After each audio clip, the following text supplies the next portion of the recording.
channel. Make sure to like the video. I want to talk about this film, Crime 101, that just came out this month. I got to see it a little while back, and I'm finally getting to talk about it. I thoroughly enjoyed this film. Thought it did okay with a lot of it. I mean, I really thought it was a little bit of a slow burn, and Chris Hemsworth is starring in something not MCU related or franchise related. Like he's in an original, high stakes crime thriller that I had never seen him in something like this before. So I was excited. And I saw the cast. I saw Mark Ruffalo, Corey Hawkins, Barry Keegan, what's the girl? Top Gun Maverick, Monica Barbero. I was excited about that. I was like, this is going to be pretty cool. And, I saw some reviews saying that this is the first really great film of 2025, 2026. Ooh, excuse me. And it's just like, some sophisticated jewel heist on the Pacific Coast. The crimes follow a strict professional code, which outlines rules for elite thieves. It's just like one of those things. I like the idea. And it was a real, more so character heavy drama about some jewelry thievery than like a high stakes blockbuster film, which was different. Because I feel like, 5 years ago, this would have just been shoot 'em up, beat 'em up, kill 'em up type joint, but it wasn't like that. It was just more of like a slow, character driven dynamic with some really cool concepts thrown in. Like Chris Hemsworth isn't even perceived as a big old action star in this movie. Like he's genuinely playing his role straight, stoic, you know what I'm saying? And it's interesting, which is fine by me. I mean, it was 2 hours and 20 minutes long, and I was in the theater like, man, this is kind of dragging. But I did enjoy the film.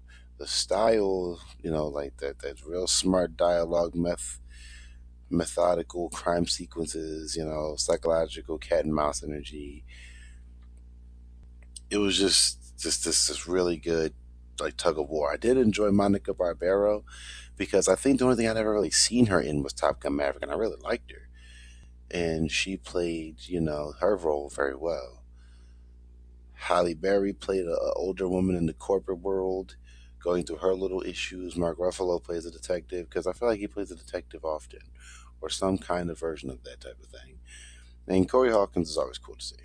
But it was just one of those movies where I was just kind of like, I needed to see it because the trailers were cool.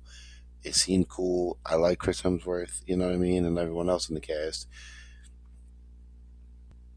But something about it just felt like it took too long to get to the point.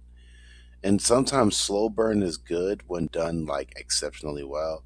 And the slow burn here didn't really feel like it paid off. I don't know. It's just like the ending to the film was just like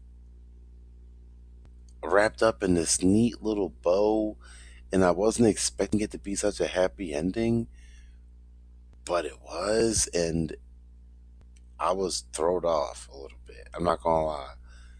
It was an interesting film. That's what I'm saying. Like it was interesting. Like the film wasn't bad. In fact, the film was actually pretty solid. I'm actually kind of upset, kind of like how I was with Black Bag, where it's like this isn't doing as great at the box office as I thought it was gonna do. Like I thought this would be one of those films where like, yo, this is gonna do well for February. It's gonna do a really good February numbers. No, that was Wuthering Heights that did that, and Goat. Those are the ones that are kind of bringing the February box office up. But this one,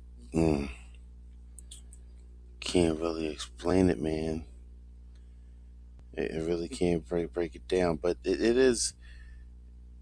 Some people try to compare it to like Heat and like Zodiac. There's like this weird thing. Like I think people have tried to compare between the two, and I don't remember either one of those for anything. I should probably watch those two. They're great films.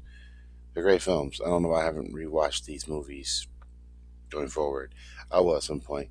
But yeah, I will say going into it, this wouldn't be a long review because there's not really much I can really give into it. Because I like if you want to see like a nice psycho, like a spy thriller type thing, or I think people should experience that because I don't want to really give too much away.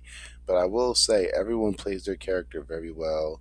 Every character's fleshed out to some degree, and they all work well with each other.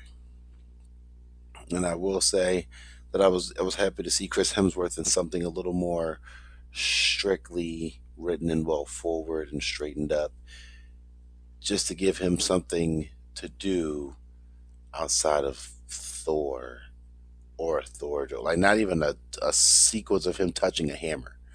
You know what I mean? So, and enjoy that part if you want to see Chris Hemsworth in a very different role, and go from there.